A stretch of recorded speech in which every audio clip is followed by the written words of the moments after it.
merekonstruksi sistem pengajaran bahasa Sanskerta di Nusantara. Ya, jadi mengapa melacak jejak dan merekonstruksi? Karena itulah yang beliau lakukan di dalam disertasi ini. Jadi beliau melacak seluruh sumber-sumber ya yang terdapat di Bali maupun di luar Bali ya, terutama dari lontar-lontar ya, mengenai yang berhubungan dengan pengajaran bahasa Sanskerta.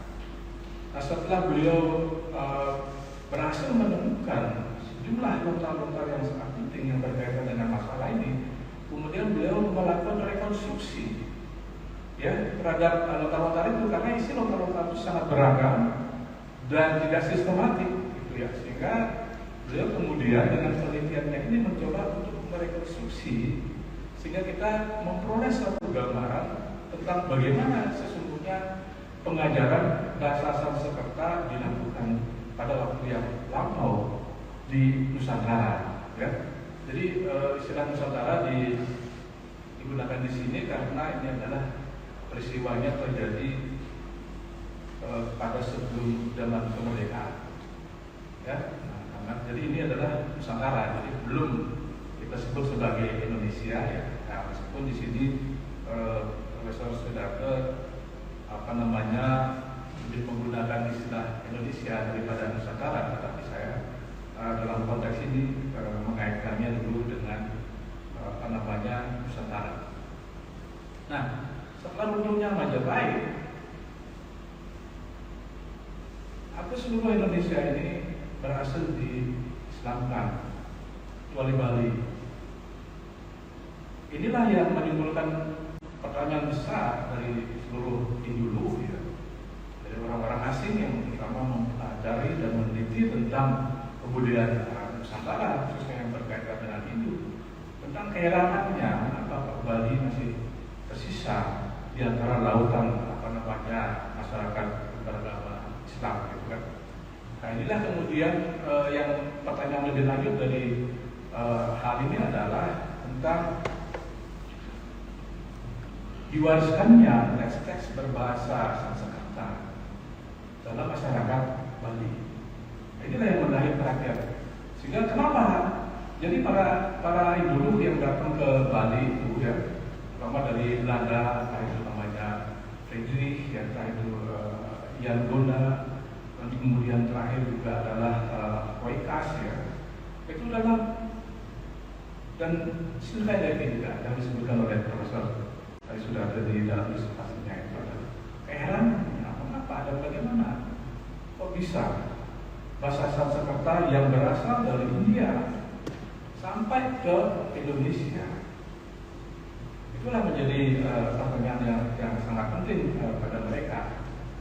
Karena apa? Karena bahasa Sanskerta itu adalah sebuah bahasa yang hidup jauh sekali di masa yang lalu, gitu ya. Bahkan sudah dinyatakan sebagai bahasa yang mati.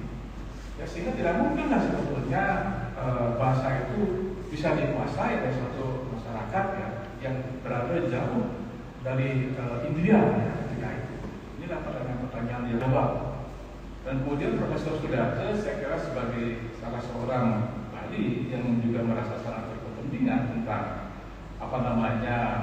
mengetahui lebih jauh tentang lontar-lontar yang ada di Bali yang menggunakan bahasa Sanskerta itu, ingin mencoba melacak sebetulnya bagaimana orang Bali bisa menguasai bahasa Sanskerta ini secara demikian rupa. Ya. Nah, ketika Profesor Sidarto membaca sebuah tulisan yang dibuat oleh Sylvain Levy, ya, jadi kebetulan saya memiliki kopi dari tulisan Sylvain Levy itu ya, yang berjudul Sanskrit Text from Bali. Ya, jadi beliau tertarik pada satu ungkapan yang dikemukakan oleh Sylvain Levy ya, tentang bagaimana orang Bali bisa menguasai bahasa Sanskerta, dan juga beliau merasa heran tentang bagaimana orang Bali sebetulnya mempelajari bahasa Sanskerta ini sedemikian rupa. Semula Sylvain Levy ya, dia adalah seorang Hindu dari Prancis ya. Dia sempat datang ke Bali pada tahun 1928 Ya, pada saat itu juga gedung Kirtia di Singaraja itu baru saja didirikan. Itu datang ke Bali setelah datang dari Jepang. Kemudian setelah membaca sebuah laporan yang dibuat oleh Crawford ya mengenai Bali, beliau sangat tertarik untuk datang ke Bali dan kemudian melakukan penelitian tentang bahasa Sanskerta yang digunakan di Bali. Nah, karena beliau itu tidak banyak ya dan waktunya juga barangkali tidak terlalu lama di Bali, beliau hanya menggunakan sejumlah teks tertentu saja sebagai dasar penelitiannya. Ya, memang di satu sisi beliau menyampaikan keheranannya tentang kemampuan orang Bali, khususnya kemampuan para pendeta dalam penguasaan bahasa Sanskerta, tetapi di satu sisi beliau juga mengatakan seolah-olah orang Bali itu sudah tidak menguasai bahasa Sanskerta dengan baik. Ya, orang Bali tidak bisa menguasai bahasa Sanskerta dengan baik. Nah, pandangan beliau ini dibantah oleh Waikas ya, yang sebetulnya sudah banyak sekali melakukan kajian-kajian tentang lokal Bali. Pandangan Sylvain Levy itu sebetulnya tidak benar. Ya. Sylvain Levy karena dia menggunakan cukup banyak naskah dalam penelitiannya, dan orang Bali yang diajak untuk ikut serta melakukan penelitian tidak begitu menguasai mengenai bahasa Sanskerta ini, sehingga Sylvain Levy mengambil kesimpulan yang dianggap keliru oleh Waikas pada saat itu. Menurut Waikas ada seorang pedanda ya, beliau bernama Ibu Dada Tanu, beliau adalah orang yang sangat ahli di dalam bahasa Sanskerta. Ya, nah inilah beberapa hal perdebatan antara para ideolog tentang sejauh mana sebetulnya bahasa Sanskerta dikuasai oleh orang Bali dengan baik dan bagaimana orang Bali bisa mempelajari bahasa Sanskerta itu. Nah, di sini dalam disertasinya Profesor Rai Sudarto yang mengangkat masalah bahasa ini melakukan sebuah penelitian dan pengkajian, ya, dan beliau menemukan sejumlah naskah yang sangat-sangat penting. Nah, ada pun judul bahasa yang kemudian dipilih oleh beliau sebagai judul disertasinya. Nah, ini sesungguhnya adalah berdasarkan atas hasil penelitian yang telah dilakukan, ya, karena hampir kebanyakan lokal yang beliau temukan itu adalah menggunakan judul tertebase. Nah, sementara bagi kebanyakan orang pengertian tertebase itu tidak begitu jelas sebetulnya apa sesungguhnya yang dimaksud dengan tertebase. Ya, tertebase bagi kebanyakan kita yang sekarang lebih banyak diartikan sebagai semacam kamus saja. Ya, bukan sebuah uraian tentang tata bahasa, kemudian tentang pengetahuan, tentang pengajaran bahasa Sanskerta dan sebagainya, gitu ya. Tetapi di dalam sebuah buku yang dikumpulkan atau ditulis oleh Brandes, disebutkan bahwa tertebase itu mencakup hal yang sangat luas ya, tidak hanya sekedar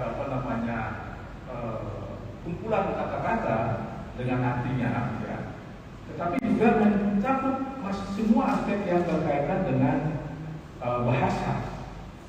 Nah, menurut Sylvain Levy, tertebase ini kemungkinan berasal dari kata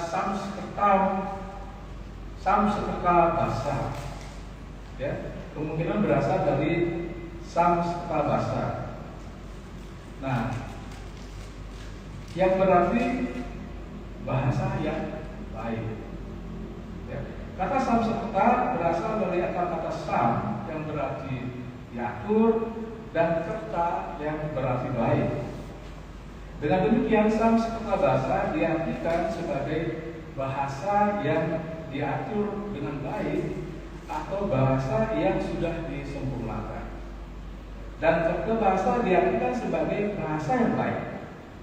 Istilah tertebase ini dalam istilah Barat ya, kalau kita mencoba untuk melihat apa sesungguhnya makna dari keberbahasa ya.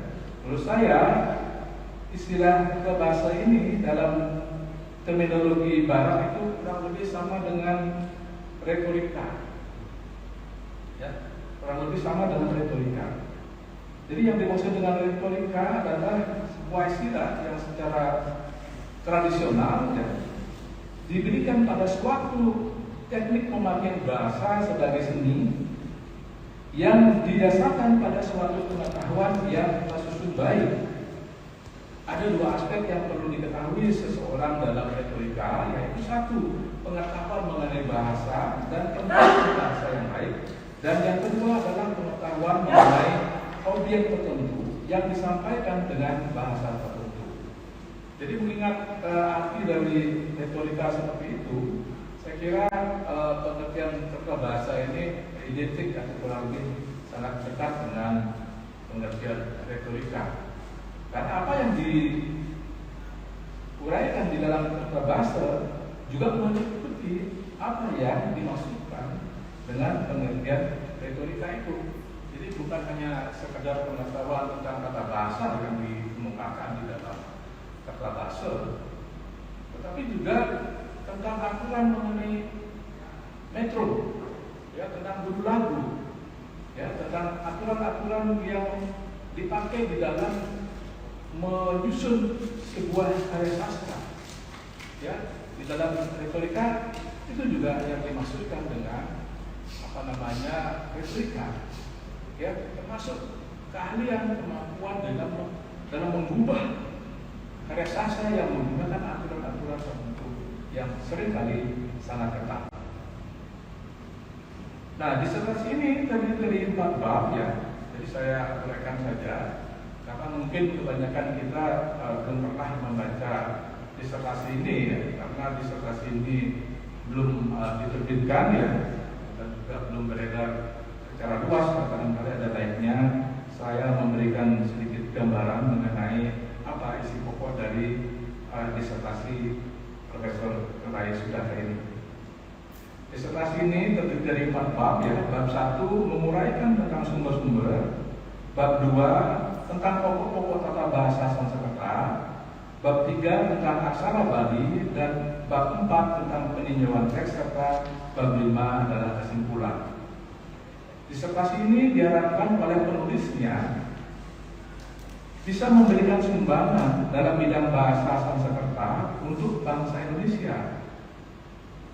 Selain itu, karena banyak dari naskah-naskah yang ditemukan di Indonesia tidak lagi terdapat di India, walaupun berbahasa Sanskerta, disertasi ini juga diharapkan bisa memberikan sumbangan pada India dari luar India, seperti halnya teks Sarasa Musaya yang diakui oleh Raghuvira sebagai so far the biggest contribution to Mahabharata's textual testimony from outside India. Jadi Sarasa Musaya sendiri sebetulnya tidak ada di India, tetapi dalam Sarasa Musaya kita mendapatkan penjelasan bahwa Sarasa Musaya ini adalah merupakan saling astaga tahu, ya. Jadi merupakan intisari dari cerita Mahabharata. Itu semua luar biasa. Dan yang lebih luar biasa kan di dalam Sarasa Musaya ini, apa yang tidak ada di dalam cerita Mahabharata tidak ada juga di luar, gitu ya. Tapi apa yang tidak ada di luar ada di dalam Mahabharata. Ini luar biasa. Ini adalah merupakan intisari dari karya yang ditulis oleh Bagawan Biasa. Baik, saya lanjutkan ya. Nah, dalam bab tentang sumber-sumber, yaitu bab 1 dijelaskan secara luas tentang sumber-sumber dalam manuskrip Bali yang memberikan informasi tentang fakta bahasa Sanskerta dan kemungkinan pengajarannya. Ada sejumlah pertanyaan penting yang ingin dijawab pada bab ini, yaitu 1, sumber apa sajakah yang berisi pelajaran bahasa Sanskerta Yang kedua, mungkinkah bahasa Sanskerta itu bisa dipelajari? Dan yang ketiga adalah bagaimana pengajaran bahasa Sanskerta dilakukan di masa yang lalu. Nah, terhadap pertanyaan ini, misalnya pertanyaan tentang mungkinkah bahasa Sanskerta bisa dipelajari, ini berkaitan dengan dua sistem pengajaran bahasa Sanskerta yang dikenal di masa yang lalu. Satu sistem pengajaran yang disampaikan oleh Panini, ya, Panini adalah seorang ahli bahasa dari India, ya, yang hidup pada abad sebelum Masehi. Nah, untuk mempelajari bahasa Sanskerta menggunakan sistem Panini ini, minimal seseorang itu harus belajar 8-10 tahun baru bisa memahami dan menguasai bahasa Sanskerta. Ya. Nah, dengan demikian apakah mungkin orang akan bisa mempelajari bahasa Sanskerta? Dan kalau mungkin, bagaimana caranya? Nah, inilah yang ini dijawab di dalam bagian ini. Dalam penelitian mengenai sumber-sumber pelajaran bahasa Sanskerta, ternyata cukup banyak ditemukan manuskrip yang mengandung informasi tentang pelajaran ataupun pengajaran bahasa Sanskerta. Disebutkan bahwa dalam lontar yang dikelompokkan ke dalam kertas bahasa, yaitu satu kelompok kertas bahasa yang berjudul Saraswata Wyakarna, ditemukan kata berbunyi Bala Dirvrti Sidai yang mengisyaratkan bahwa buku kata bahasa Sanskerta tersebut dibuat untuk orang asing, bukan untuk orang India. Dan dalam buku Beskriving der Javans Balis and Sasak Handskriften, atau deskripsi naskah-naskah Jawa, Bali, dan Sasak yang disusun oleh Brandes pada tahun 1903, didapatkan penjelasan bahwa manuskrip yang termasuk ke dalam jenis atau kelompok kertas bahasa adalah terdiri dari Adiswara, Ekalawya, Dasanama, Candakirana, dan Cantakaparwa.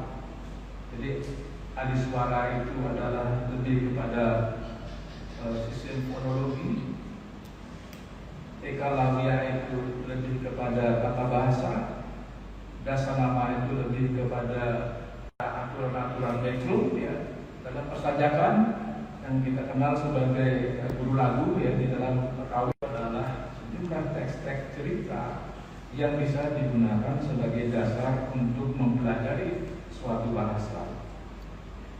Klasifikasi lontar yang dilakukan oleh Gedong Kirja, ya, Evelyn Kirja van der Tuk, ya, memasukkan naskah kertas bahasa ke dalam kelompok 3, yaitu kelompok yang disebut dengan kanda.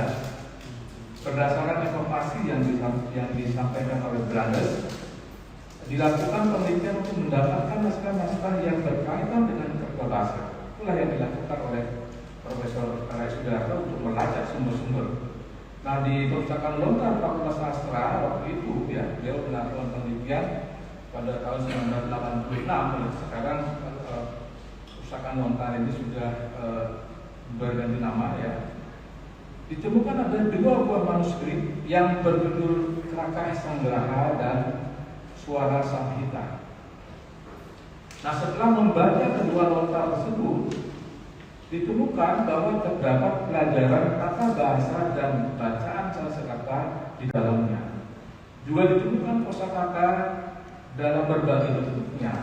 Sementara dalam penelitian yang dilakukan di Gedong Kirja, Singaraja, ditemukan ada 24 buah manuskrip atau lontar yang kemungkinan mengandung pelajaran bahasa Sanskerta, yaitu kertas bahasa, Krakah, Swara Wyanjana, Kanda Sastra, dan lain-lain.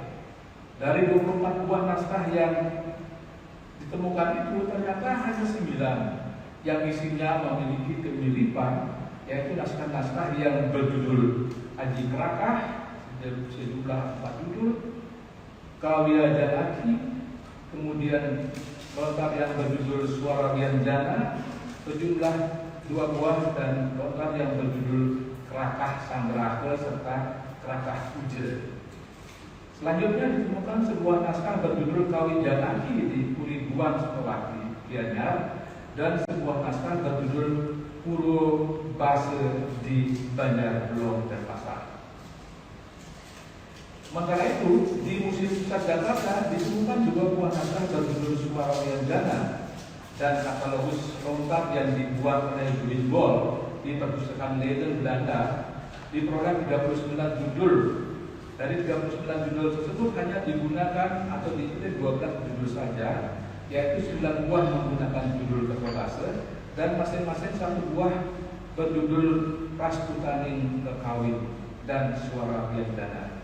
Jadi karena dari begitu banyak naskah yang ditemukan, lebih banyak menggunakan kerbase, makanya seperti diuraikan tadi, Profesor Raisudarto lebih cenderung menggunakan istilah atau judul kerbase. Nah, semua naskah tersebut berupa mikrofilm atau mikrofilm dan diperoleh oleh dari Profesor Lokesh Chandra, yaitu Direktur International Academy of Indian Culture di New Delhi. Isi naskah-naskah tersebut adalah tentang Suara Wianjana, kemudian Saudara Sah, Kawin Janaki, deklinasi pronominal, kosakata Sanskerta, tata bahasa Sanskerta, karakter Samasah, Samuhara Nugarana, bacaan prosa Sanskerta, fragmen dari Janaki Harana, Prakustining Kakawin, Candra Bumi, Samuhara Wacana, Eka Lawil, fragmen tata bahasa Sanskerta bernama Saraswata, dan bacaan puisi fragmen dari Sataka Rayam oleh Bharati, serta fragmen dari cerita Ramayana. Selain naskah-naskah tersebut juga digunakan naskah yang diambil dari buku Sanskrit Text from Bali karya Stephen David. Jadi usaha Profesor Raisudarto untuk menemukan naskah-naskah ini sungguh luar biasa ya. Beliau tidak hanya melacak naskah-naskah yang ada di Bali, bahkan beliau juga melacak naskah-naskah yang ada di Belanda. Jadi menurut uraian beliau di dalam disertasinya ini, antara disebutkan untuk mendapatkan naskah-naskah di Belanda itu oleh Profesor Bonda, beliau diundang untuk ke Leiden ke Belanda ya. Tetapi karena alasan tertentu beliau tidak bisa datang ke Belanda ya, karena Profesor Bonda waktu itu sudah siap membimbing beliau selama beliau ada di Belanda. Nah, untuk mengatasi ini beliau mencoba untuk menghubungi Lokesh Chandra ya di India. Nah, kebetulan Profesor Lokesh Chandra itu memiliki foto manuskrip ya yang dulu teknologinya mungkin karena tidak semaju sekarang ya, sekarang ini bisa menggunakan foto digital ya, dulu namanya microfiche ya. Microfiche itu kecil sekali. Saya pernah melihatnya di Pusaka Nasional. Ya, dan untuk membacanya harus menggunakan alat yang khusus. Ya, itu luar biasa.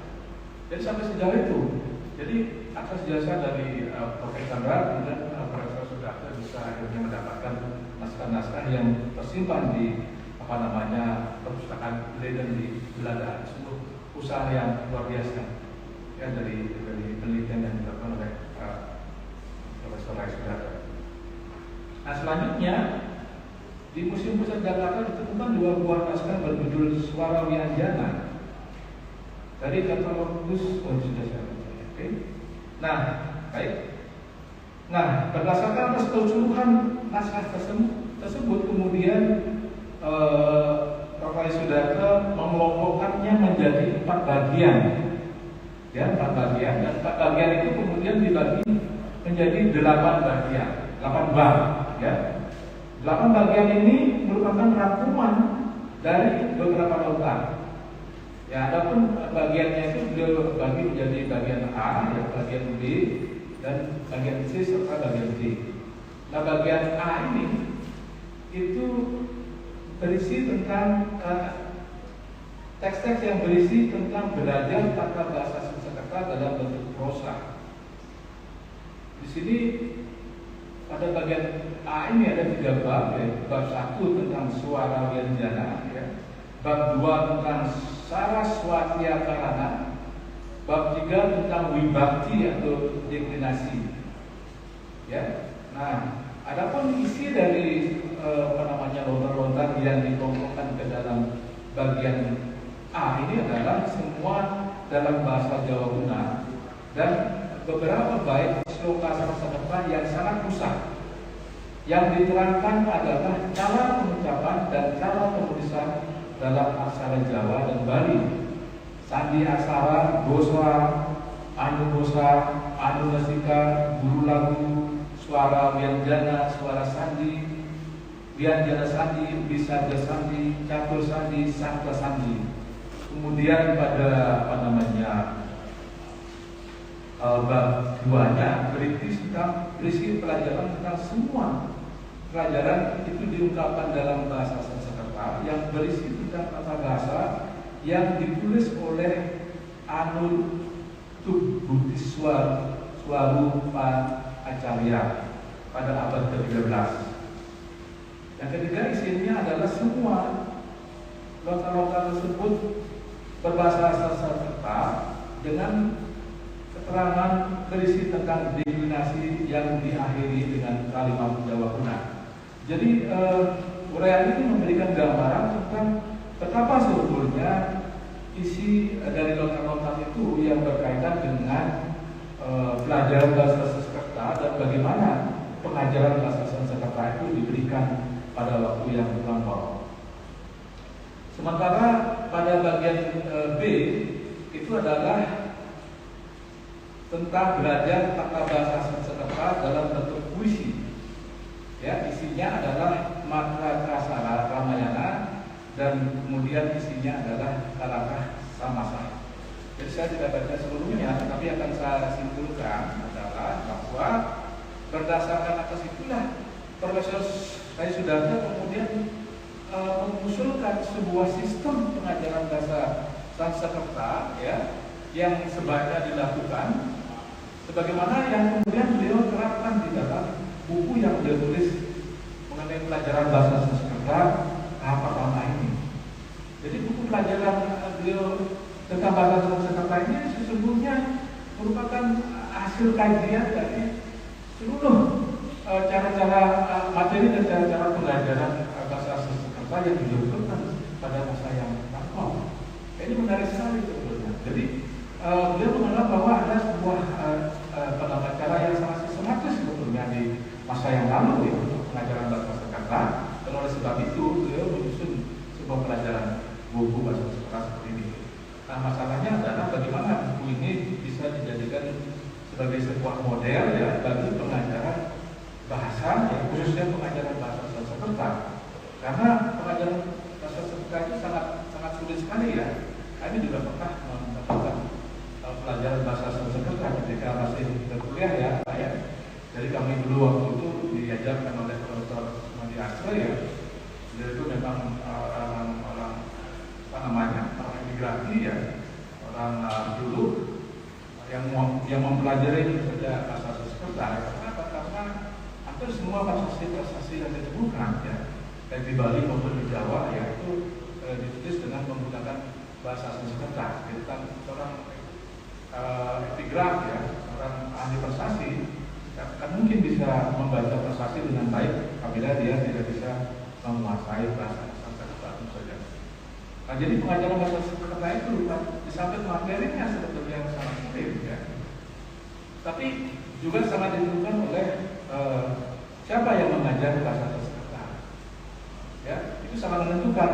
Kalau guru yang mengajarkan Sanskerta itu bisa dengan sabar, bisa dengan baik menjelaskan, barangkali bahasa Sanskerta itu bisa diajarkan dengan baik. Nah, yang menarik juga adalah bahwa sistem yang kemudian dikembangkan oleh Profesor Kai Sudarjo ini adalah sistem pengajaran bahasa sebagai pengajaran bahasa untuk bahasa kedua. Ya, di sini bahasa kedua itu artinya bukan bahasa ibu. Ya, pelajaran bahasa teks yang berkaitan dengan pelajaran bahasa Sanskerta yang ditemukan di dalam nota-nota yang dimulai di Bali ataupun di tempat lain itu ya, yang ditulis dengan menggunakan bahasa Jawa kuno, pada dasarnya adalah sebuah bentuk pengajaran bahasa Sanskerta yang ditujukan kepada bukan penutur asli bahasa Sanskerta. Ya, bukan penutur asli bahasa Sanskerta. Nah, cara ini memang harus digunakan. Beda dengan mengajarkan suatu bahasa kepada penutur asli dari suatu bahasa. Ya. Nah, saya misalnya melihat di fakultas sastra misalnya ada jurusan bahasa Inggris, ya, ada jurusan bahasa Jawa Tengah, ada juga jurusan bahasa Bali, ya.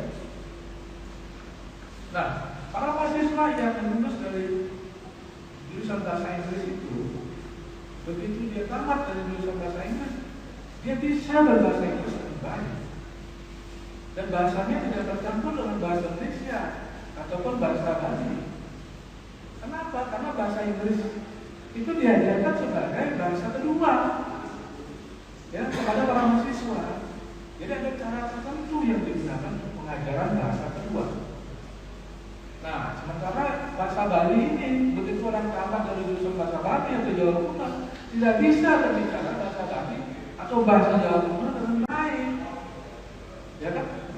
Mestinya baik yang kuliah di bahasa Inggris, Jawa Kuno maupun Bali, tamat dari jurusan ini bisa menggunakan bahasa secara praktis. Tapi kenyataannya kan tidak.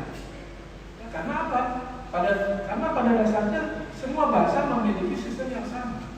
Semua bahasa memiliki tata bahasa. Ya.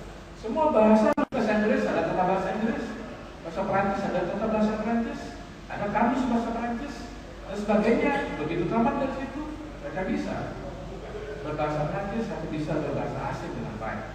Tetapi begitu tamat dari jurusan bahasa Bali atau bahasa Jawa Tengah, mereka tidak bisa bercakap-cakap dengan bahasa Bali dengan baik, apalagi bercakap-cakap dengan bahasa Jawa Tengah. Ya, ini harus sistem pengajarannya saya kira harus dilakukan, harus diubah, ya.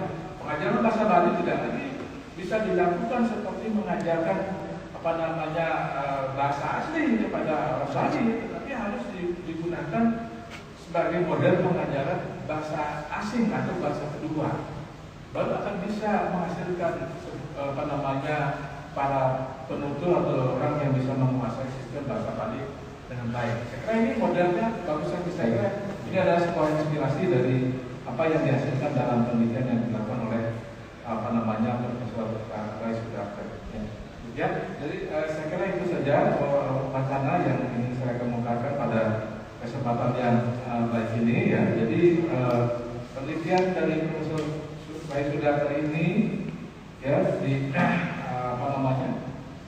wacana akhir dari kajian saya ini adalah bahwa kita memperoleh pemahaman bahwa betapa pentingnya pelajaran dan pengajaran bahasa dengan berbagai aspeknya yang meliputi tata bahasa, tata bunyi, kosakata dilakukan secara terencana dan sistematis.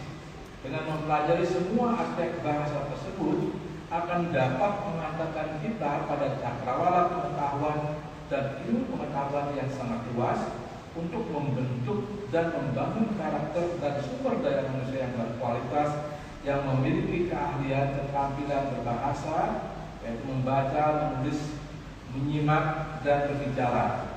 Model pembelajaran bahasa yang dikemukakan oleh Profesor Dr. Rai Sudarta perlu ditindaklanjuti dan dipraktikkan dalam pengajaran bahasa, baik bahasa Sanskerta, bahasa Bali maupun bahasa lainnya. Sekian, baik. Luar biasa tepuk tangannya untuk Bapak Ibu Sanjaya. Jadi tadi saya kira sudah clear, penjelasannya cukup detail. Jadi beliau menjelaskan bagaimana seorang Profesor Dr. Joko Rai Sudarta melakukan pemeriksaan awal terhadap naskah-naskah lontar yang kebetulan ada istilah dan bahasa Sanskertanya, lalu itu menjadi sebuah kajian. Hasil dari kajian beliau bukukan. Jika bisa saya tanya, mungkin Pak Co adalah letak dasar tata pengajaran tata bahasa Sanskerta jadi untuk di Indonesia. Itu sangat, menurut saya itu sangat luar biasa sekali apa yang sudah dilakukan oleh Dr. Rai Sudarta. Baik, untuk sesi selanjutnya masih ada waktu 30 menit yang akan kami buka untuk sesi tanya jawab. Untuk yang hadir di ruangan ini, kita berikan kesempatan 2 penanya. Bagi para pemirsa yang mengikuti di dunia maya, juga kami berikan kesempatan untuk ikut bertanya dan berdiskusi tentang Karte bahasa dan karte agama kelana pemikiran Profesor Dr. Cokorda dari Sudarsa di bidang agama dan kebudayaan. Baik, jika ada yang ingin bertanya, silakan. Ada yang ingin bertanya atau ingin menyampaikan sesuatu untuk melengkapi percakapan dan diskusi kita pada sore hari ini. Mungkin Titian lunas sedikit pandangan pernyataan dari putra putri beliau yang sampun berkenan hadir pada sore hari ini.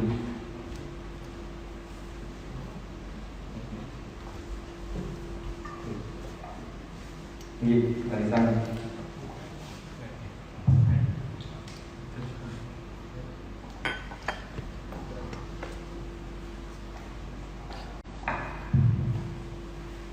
Om Swastiastu, sukses semua untuk Allah. Kaping pertama yang jadi mengucapkan terima kasih besar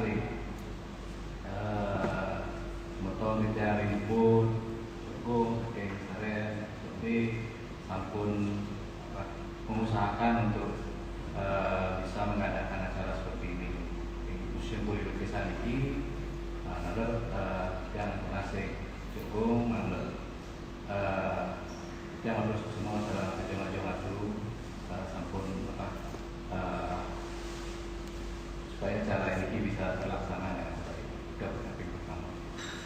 Kaping kali ke narasumber, moderator Pak Prof. Sukayasa, Pak Dr. Dewo, Pak Agung, kami sampun memberikan pandangan-pandangannya tentang beliau semasa beliau hari nyenang. Nah, ini yang cuma mungkin menambahkan dari sisi yang berbeda. Nah, apun yang boleh tadi baca beberapa pandangan Pak Prof tentang itu. Nah, sebagian besar memang seperti itu. Tapi mungkin dari pandangan Dirtian sebagai Okan itu sebenarnya beliau tidak dari awal seperti Nike. Sehingga saya tidak dari awal seperti Nike. Jadi awal beliau Nike cukup lumayan keras lah ke anak-anaknya. Nah, gitu. Jadi yang kita ketahui kan makin setelah beliau pulang dan mengajar seperti Nike dan Nike yang betul. Tapi yang maksudnya sedikit yang ingin bicarakan adalah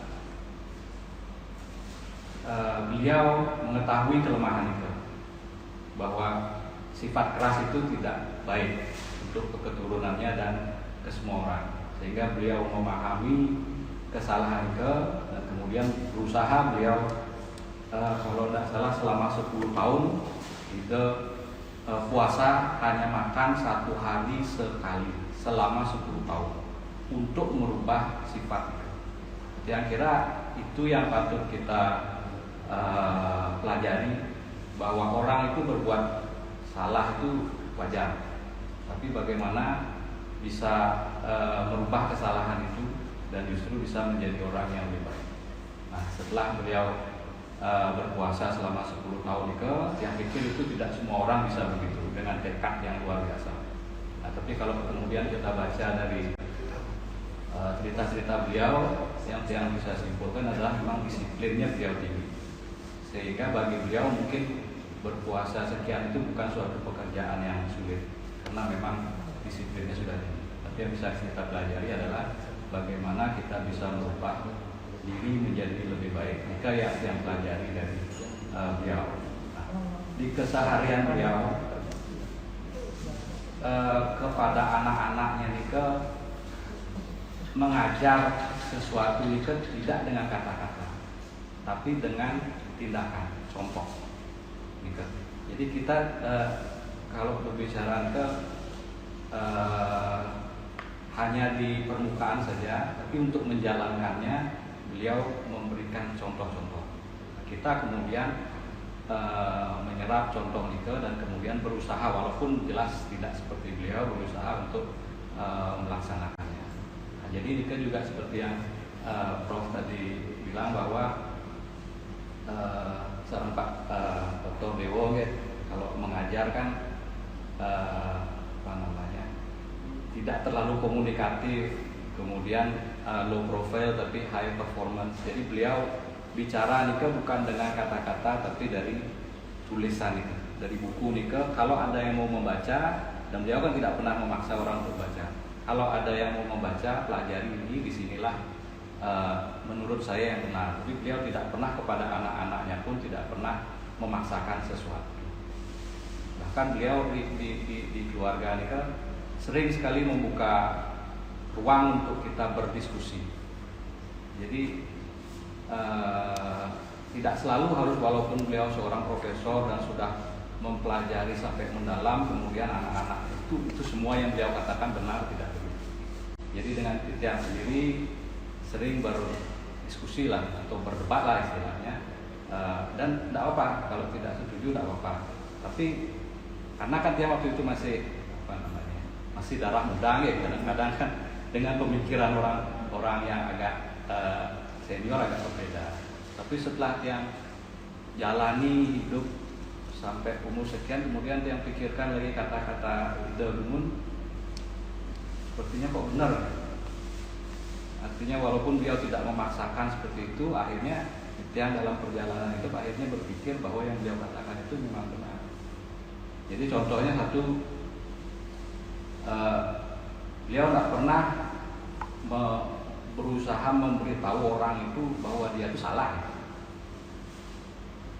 Jadi menurut beliau kalau orang itu kita sulit sekali untuk memberitahu orang itu untuk supaya ini loh yang benar, itu sulit sekali. Sampai kalau orang itu bertanya kepada kita. Nah itu dia Lumun tidak setuju dengan itu, karena menurut dia justru membiarkan kesalahan terjadi terus. Tapi setelah berjalannya waktu rasanya ya memang begitu. Jadi kalau kita ngasih tahu orang itu tidak mau dengar, malah tidak cocok jadinya.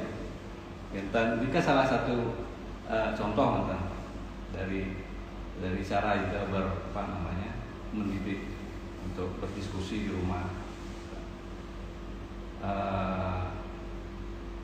Kemudian juga dedikasi beliau ke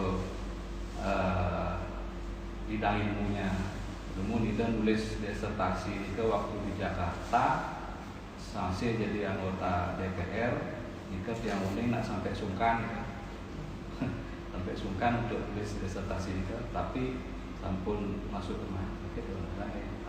rumah sakit, kalau tidak salah setengah niki tidak bisa nulis, anak Nida tidak bisa nulis di rumah sakit. Ida melanjutkan nulis disertasi nika dengan tangan kiri. Jadi dalam kondisi begitu pun beliau tetap sampai sebegitu beliau dedikasinya, tapi tetap tidak memaksakan kehendak atau pemikiran beliau ke orang lain. Nah, ini ke yang dari Titian sebagai anak-anaknya.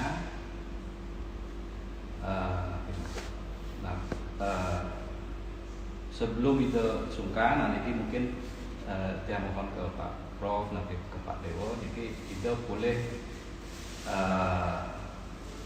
membawakan sedang kita bahwa waktu itu sebelum kita sungkan kita sedang berusaha membuat satu buku dengan topik bahwa semua agama di dunia ini itu sebenarnya berangkat dari titik yang sama dan menuju tempat yang sama, tapi jalannya mungkin berbeda-beda. Nah, Nika yang waktu itu kita sedang mencoba buat buku Nika, tapi sepertinya sudah Lumunan sungkan gitu.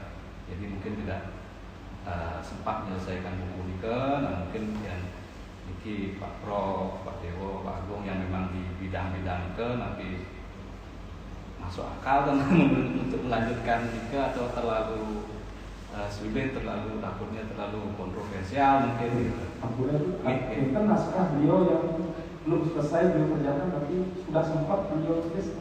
Nah, Nika ambrol sampai makin durung boleh nilai, tapi Mas Bos mungkin salah kakak, jadi coba buka-buka buku beliau nanti, karena beliau ini kan tidak menulis dengan seperti yang makin kan komputer atau mesin tik masih tulis tangan, kemudian ada pegawainya tuh kadang-kadang kita disuruh ngetik, tapi karena memang jauh beda ilmunya, jadi dia tidak terlalu merekam gitu, cuma sekedar ngetiin, kemudian kirim ke apa nikah yang di jalan depan Ramayana mungkin kan memang percetakan kan pada sastra, nikah yang kirim mereka. Jadi ya jika aja yang kita tahu dari itu juga ada keinginan untuk membuat seperti itu. Nah untuk kelanjutannya seperti Pak Dr. Dewo Nikah ini, kalau bisa tidak stop di sini, tapi maksud kita nanti kita membahasnya ke bukan tentang beliaunya sebagai persona, tapi lebih ke pemikiran-pemikiran beliau. Itu yang perlu digali supaya, nah sekali Pak Prof bilang tadi, supaya bisa menjadi jembatan. Karena yang beliau, pemikiran beliau, tulisan beliau ini kan mungkin banyak tentang masa lalu, tapi Nike mungkin harus bisa menjadi jembatan bagaimana bisa kita bersikap ke masa depan. Karena masa depan ini sulit sekali untuk diduga dengan banyak perubahan seperti ini, dengan teknologi yang semakin luar biasa. Nah, Nike di manakah peranan dari tulisan-tulisan beliau Nike didalami supaya kita tidak, orang Bali ini tidak lebur di dalam kemajuan teknologi seperti itu, sehingga kita nanti takutnya kehilangan identitas kita. Jadi kan bangsa yang besar kan harus punya budaya sendiri, harus punya tradisi sendiri. Tapi tidak boleh juga kita meniadakan atau melupakan kemajuan teknologi. Nah mungkin Nike, nah untuk pembuatan rencana biografi Nike sama pandangan kita seperti Nike untuk dipertimbangkan, karena kita yang tahu itu tidak pernah mau dipublikasikan gitu. Tapi kita ingin kalau bisa pemikirannya yang dipublikasikan, Nike yang di dalam. Kalau orangnya ya seperti Nike Pak Dewo bilang ya memang profil seperti Nike. Jadi aura beliau Nike walaupun tidak sedang ada di rumah, Nike seperti anak-anak Nike merasakan gitu. Jadi kita mau melakukan sesuatu itu pasti berpikir kira-kira itu apa pendapatnya. Jadi kalau walaupun makin di dasar rumah itu, tapi kita anak-anaknya masih merasakan untuk memperhatikan keturunannya Niki walaupun sudah tidak ada. Nah juga mungkin dalam pertemuan ini kita mungkin kita juga melihat dari atas dan mungkin bisa dibantu oleh narasumber di depan juga Niki supaya pemikiran-pemikiran beliau bisa dijembatani untuk bisa menjawab tantangan-tantangan masa depan. Dari Bidang mungkin menikmatan semua Iya, betul sebetulnya. Jadi ternyata banyak hal yang belum kita ketahui tentang sosok beliau ini. Jadi ternyata ada sisi lain yang dijelaskan bahwa di dalam keluarga, di dalam mendidik anak, beliau adalah orang yang keras, namun beliau paham terhadap kesalahan dirinya, lalu beliau melakukan merata sampai 10 tahun puasa, itu sangat luar biasa, dan beliau disiplin melakukan. Jadi saya teringat salah satu pandangan filsuf bahwa sebenarnya tidak ada kebenaran.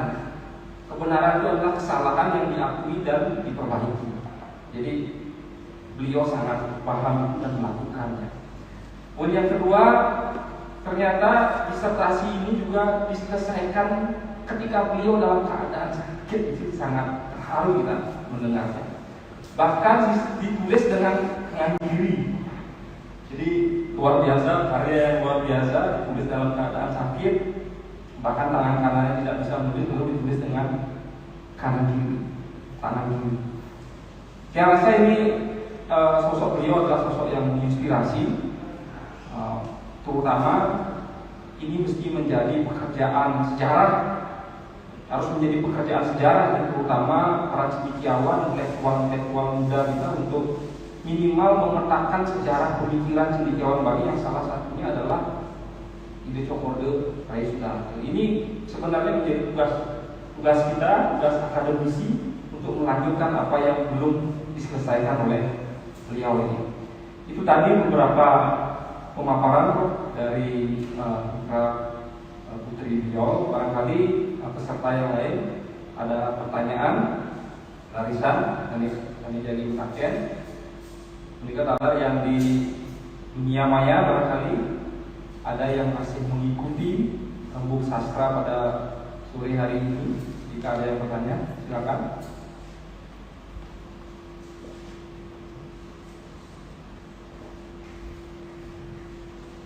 Dan aduh, coba dulu putar.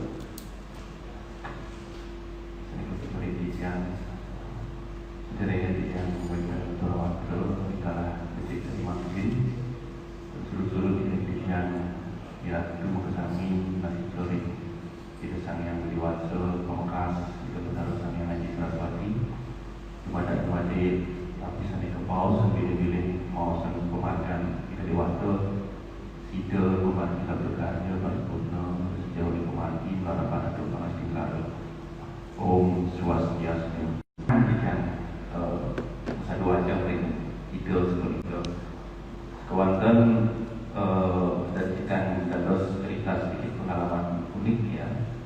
Ketika di pertengahan tahun 2017 waktu itu kita mencoba sedikit menelisik ya karya-karya utawi naskah-naskah yang kami bumi seperti itu duen bebenaro benten titik tutur semara retro seperti itu terus semara ampun lebih banget tidak boleh dia mahasiswa sastra utawi alumni sastra atau agama seperti itu tidak background ekonomi nabi pengertakan seperti Sekawantan atas dasar sebuah ketertarikan pada waktu itu kita coba menyalin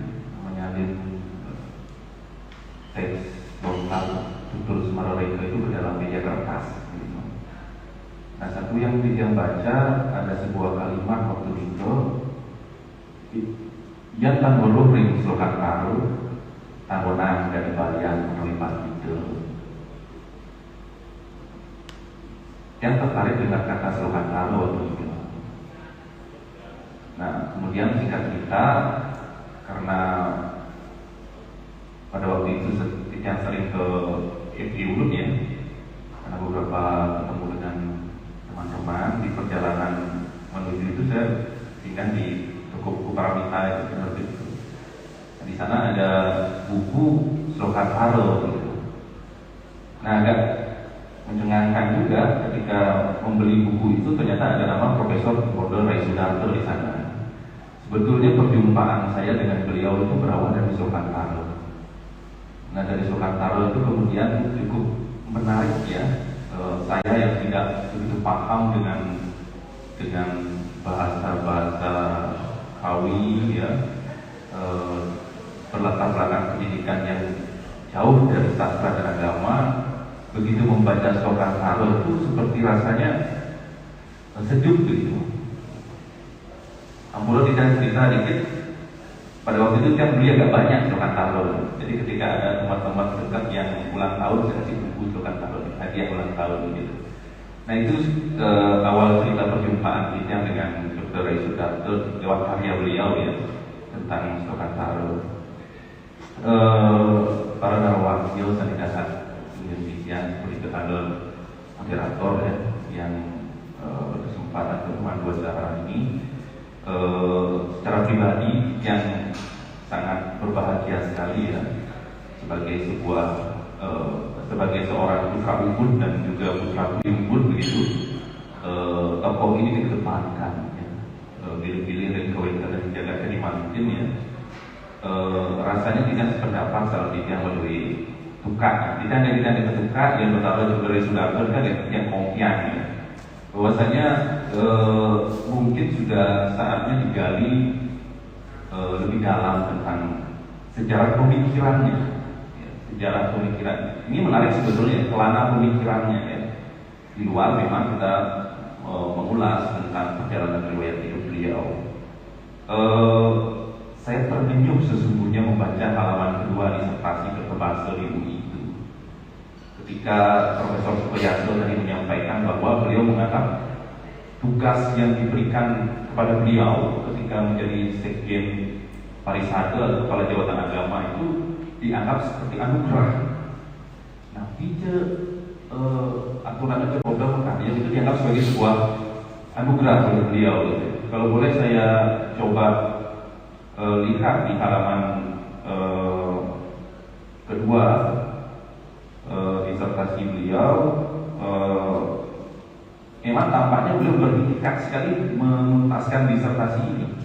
Ini menarik, ya, ada cerita beliau sakit, kemudian dengan tangan kiri itu memang beliau mencoba memandang tugas penyelesaian disertasi itu sebagai sebuah persembahan menurut saya, persembahan. Ampuro Bimata tidak wajah pewacanan itu naskah seperti itu, bahwasanya disertasi ini dipersembahkan kepada ayahku yang tunanetra setelah kawin, kepada ibu yang telah tiada, kepada kakak, adik dan istriku yang tercinta, dan juga kepada anak-anakku yang tersayang. Tidak sempat diam membaca ini, dan memang dengar beliau di rumah sakit dengan menulis dengan tangan kiri ini, sepertinya memang ini adalah sebuah persembahan beliau kepada orang-orang tercinta, ya, sebagai wujud bakti beliau juga kepada Sang Yang Dewasa seperti itu.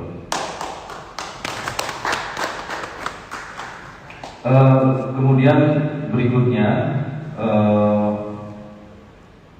saya mendengar tadi pemaparan Dewa Jiwi Sancaya, ya, di pengantar beliau sempat bertemu di Fakultas Sastra dan beberapa jabatan-jabatan strategis politik beliau, ya, selepas beliau menamatkan bachelor dan master di India, kemudian menamatkan program doktor ilmu bahasa dan Sanskerta kalau salah disertasi beliau yang di UI.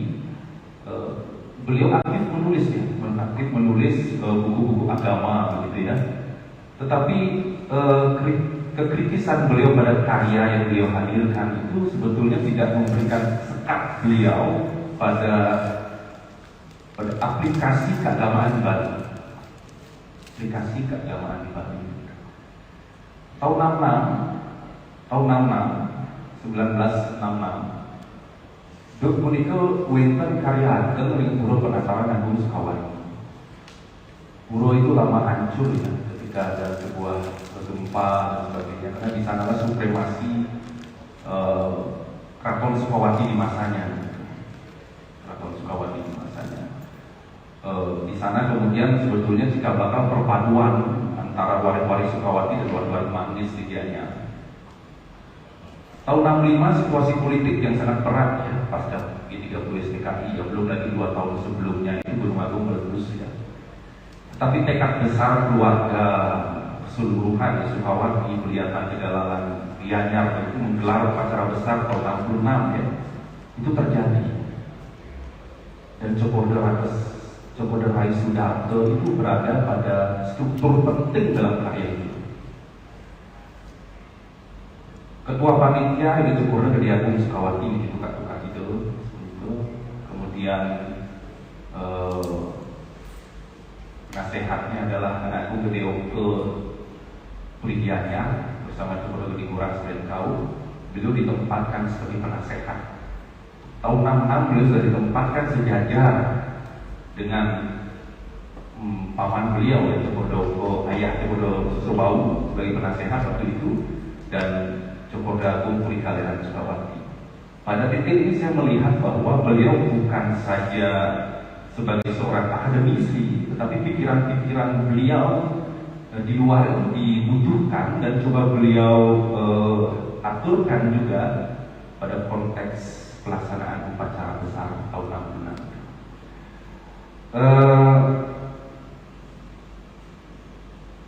Saya yang terakhir ini mungkin saya tidak akan banyak bertanya ya. Kemarin saya datang ke kediaman beliau di Puri Makassar. Kami mencoba memperkeliling di sana di Merajang untuk dalam rangka mensukseskan tajuk gelaran ini.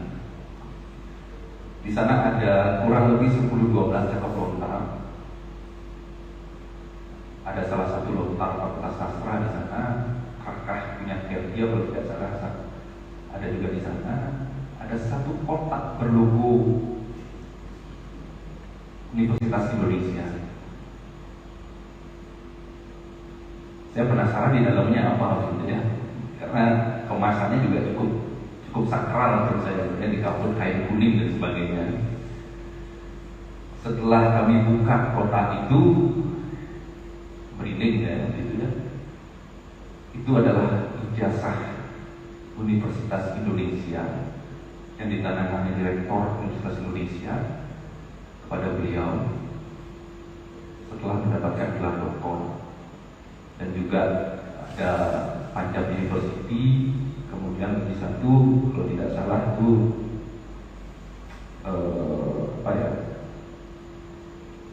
di satu Banara Sindhu University ya. Jadi tiga ijazah ini beliau dengan sangat apik ya menyimpannya dalam satu peti yang sangat masih bagus yang saat ini kondisinya gitu.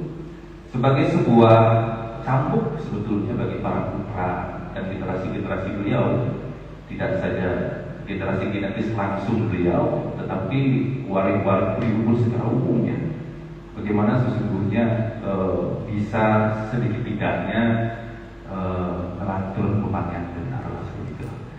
Nggih tidak ide kemanter kira langkung yang terpakai yang matur makai kiranipun sinatidya berbicara para pesan. Om Santi Santi Santi Om. Ini semua untuk pemaparan. Ini sambukan kepada Lala ini mungkin yang berikan kesempatan kepada teman-teman narasumber untuk merespon apa yang sudah tadi disampaikan sekaligus closing statement dalam hal untuk rembuk sastra pada malam hari ini. Om Swastiastu. Pertama, terima kasih semua banget atas informasi politik tentang awal keberadaan beliau sebagai orang yang keras, seorang profesor itu pasti keras, disiplin harus menyelesaikan tugas itu sampai tuntas. Lalu melihat di sekelilingnya tidak seperti keberadaan beliau yang keras, yang disiplin, mau belajar. Nah, disinilah kadang-kadang muncul emosi. Saya sendiri merasakan hal yang seperti itu juga. Mungkin Pak Windu juga merasakan hal yang seperti itu. Keras kepada anak-anak, tetapi belakangan saya berpikir keras tidak selalu menyebabkan anak-anak menjadi baik, tidak selalu. Maka saya akhirnya kembali ke Negeri Sastra, mungkin beliau karena membaca Negeri Sastra. Ketika anak telah berumur sudah remaja, dewasa, itu kita harus melakukan sikap tertentu ketika mengajarinya sebagai seorang sahabat. Melaukan. Tapi untuk bisa seperti itu tuh harus ada tekad juga merubah diri sendiri. Ini yang penting. Kita apresiasi dari beliau melakukan praktek selama 10 tahun makan sehari, 1 kali sehari, itu luar biasa itu puasa karena beliau memang penulis teks moral itu dasarnya adalah Yama Brata dasar Yama Brata kan jadi banyak tulisan beliau awal itu tentang beragam masyarakat terdahulu, dan apa yang dilakukan itu baru menjadi pemikiran anak-anak. Jadi perlu waktu untuk menyadari tindakan beliau dahulu itu begitu. Seperti saya punya orang tua, mengapa orang tua seperti itu dulu, baru yang menyadari setelah beliau tidak ada. Jadi Kariki pun yang pakai diri sebagai contoh, apa yang dia lakukan sebagai sebuah yang dia pandang baik, maka suatu saat nanti setelah saya tiada, mungkin akan menjadi sumber inspirasi. Yang menarik dari beliau, setelah mungkin nanti akan pergaulannya setelah 1999 sampai 2010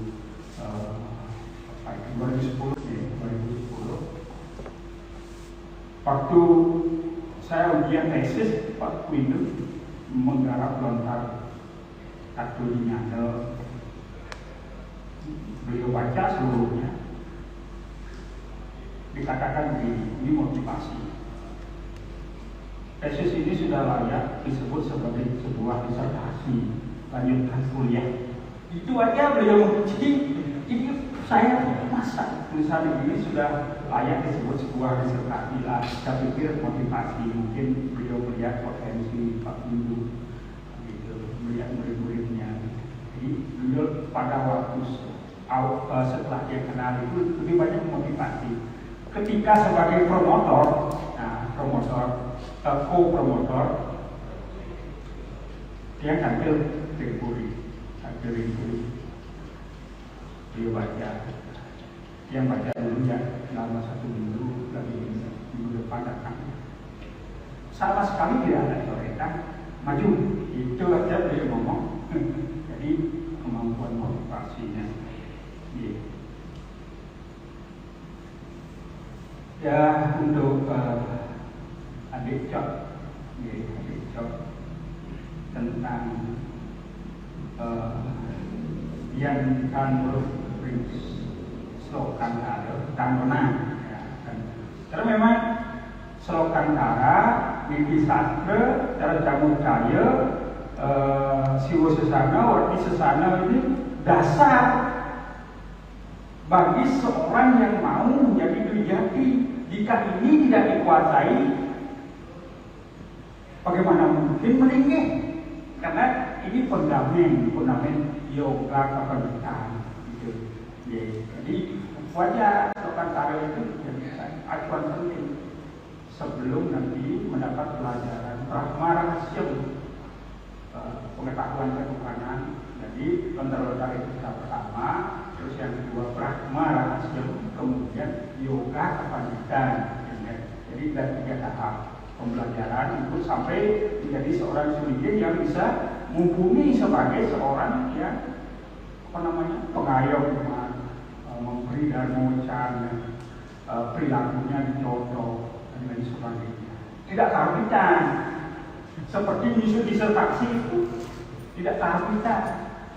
Jadi harus berproses terus dengan tekad yang kuat, sakit pun, mati pun, sampai mati harus saya selesaikan ini.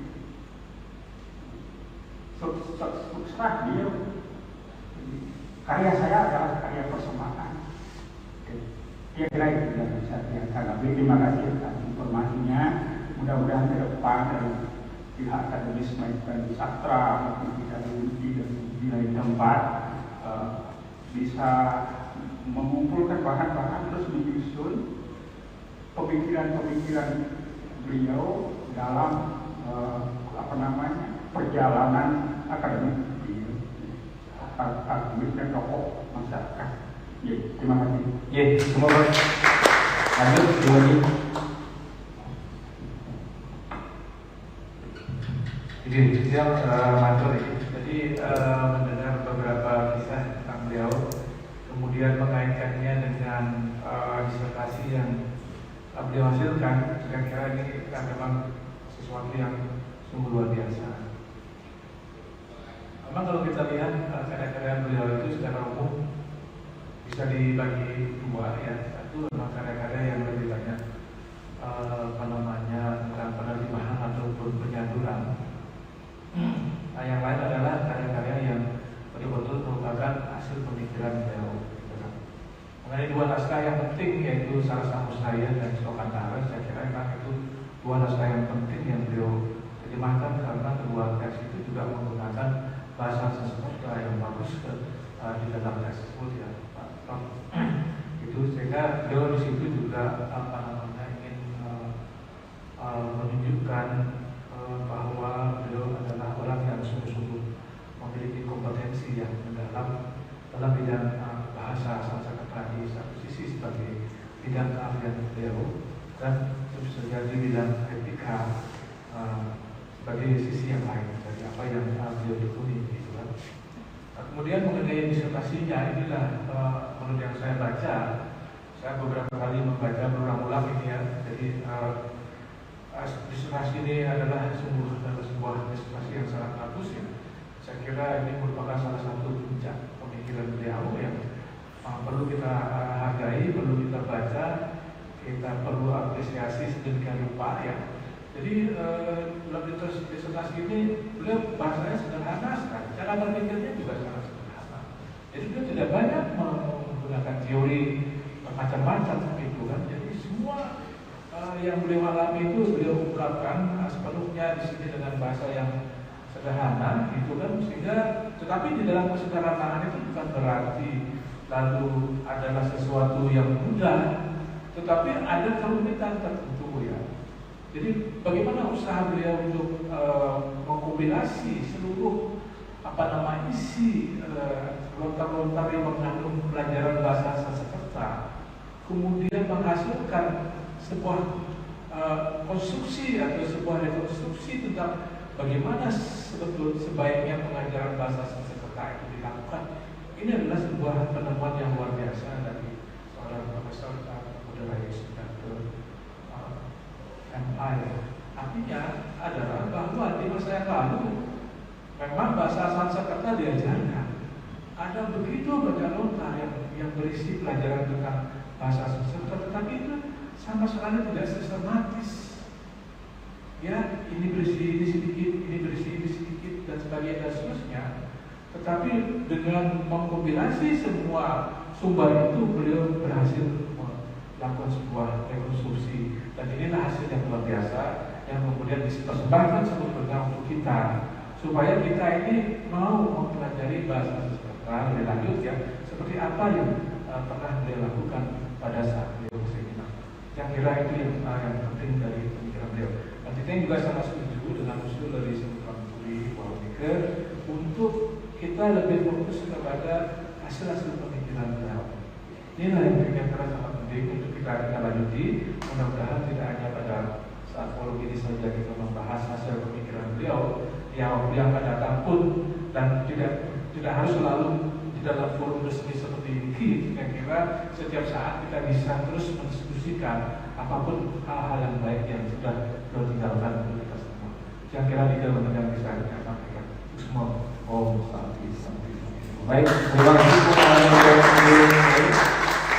Jadi ada beberapa hal sebagai penutup Rembuk Sastra pada malam hari ini.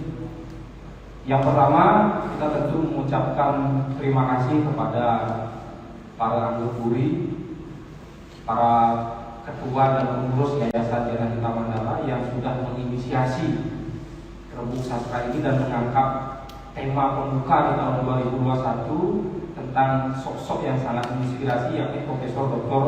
Jogorde Rai Sudarto. Tentu rembuk pada hari ini tidak hanya kita respon dengan cara berhasil saja, mesti ada upaya-upaya lanjutan. Jadi salah satunya seperti yang disampaikan adalah mengerjakan biografi intelektual beliau.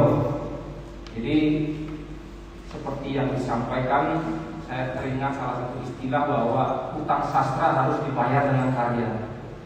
Jadi kita terutama anak-anak muda sangat berhutang sastra kepada beliau-beliau ini, para leluhur-leluhur kita.